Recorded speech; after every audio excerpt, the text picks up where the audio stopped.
இந்த 500 நோட்டுக்கு உயிர் இருக்குது. இதோட லைஃப் எவ்வளோ வருஷம் இருக்குன்னு நினைக்கிறீங்க?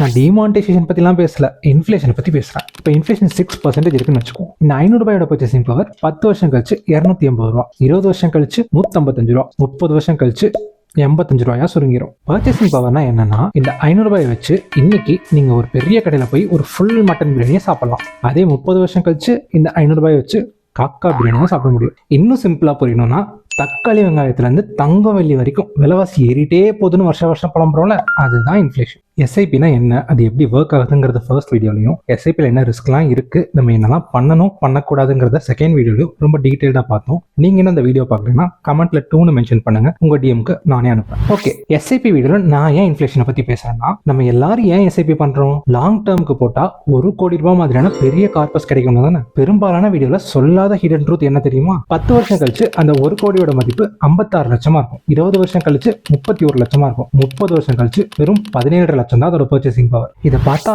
இந்த அமௌண்ட் சேர்த்துறதுக்காகவா இவ்வளோ வருஷம் கஷ்டப்பட்டு இன்வெஸ்ட் பண்ணணும்னு யோசிக்க தோணும். நீங்க எதுவுமே பண்ணலைன்னா உங்க 500 ரூபாய் கரைஞ்சு தான் போகும். பேங்க்ல எஃப்டியா போட்டா 6% ரிட்டர்ன்ஸ் கிடைக்கும். உங்க 500 இருக்கும். எஸ்ஐபியில் போட்டா பாஸ்ட்ல இது வரைக்கும் சொல்லக்கூடிய 12% சிஏஜிஆர் ரிட்டர்ன்ஸ் கிடைச்சா கூட உங்க பணம் கரையாது, இன்ஃப்ளேஷனையும் பீட் பண்ணும், வளரவும் செய்யும். ஸோ நம்ம ரிச் ஆகணும், சீக்கிரம் ரிட்டையர் ஆகணும்னு இன்வெஸ்ட் பண்றோமோ இல்லையோ, அட்லீஸ்ட் நம்ம பணம் கரையாம இருக்கணுங்கிறதுக்காக கரெக்டான இன்வெஸ்ட்மெண்ட் பண்ணணும். இந்த வீடியோ வந்து நம்ம தெரிஞ்சுக்க வேண்டிய ஹிடன் ரியாலிட்டி என்னன்னா, ஃபியூச்சர் ரிட்டர்ன்ஸ்னு வரும்போது என்ன பர்சன்டேஜ் ரிட்டர்ன்ஸ் கிடைக்குது, எவ்வளோ கார்பஸ் நமக்கு கிடைக்க போகுதுன்னு மட்டும் பார்க்காம அந்த அமௌண்ட்க்கு ஃபியூச்சர்ல என்ன வேல்யூ இருக்குங்கிறதையும் யோசிச்சு பாருங்க. அப்படியே இந்த வீடியோக்கு லைக் பண்ணிக்கோங்க. நெக்ஸ்ட் வீடியோல எப்படி இதே எஸ்ஐபியில் உங்க ரிட்டர்ன்ஸை ப்ராஃபிட்டபிளா இன்க்ரீஸ் பண்ணலாங்கிறத பார்க்கலாம். இதெல்லாம் தெரிஞ்ச அப்புறம் ஸ்டெப் பை ஸ்டெப் எப்படி எஸ்ஐபி பண்ணலாங்கிற லைவ் டெமோவும் பார்க்கலாம். ஏன் எஸ்ஐபி ஸ்டார்ட் பண்றதுக்கு முன்னாடி இவ்வளோ விஷயங்களை பார்ட் சொல்றேன்னா, இந்த பிஹைண்ட் த ஸ்கிரீன் விஷயமா உங்களுக்கு யாருமே சொல்லவே மாட்டாங்க. என்னை பொறுத்த வரைக்கும் இது எல்லாத்தையும் கிளியரா தெரிஞ்சுட்டு ஸ்டார்ட் பண்றவங்க தான் ஸ்ட்ராங்கா கோலை ரீச் பண்ணுவாங்க. இதெல்லாம் மிஸ் பண்ணாம இருக்க நம்ம சேனலை ஃபாலோ அண்ட் சப்ஸ்கிரைப் பண்ணிக்கோங்க. அடுத்த வீடியோல மீட் பண்றேன்.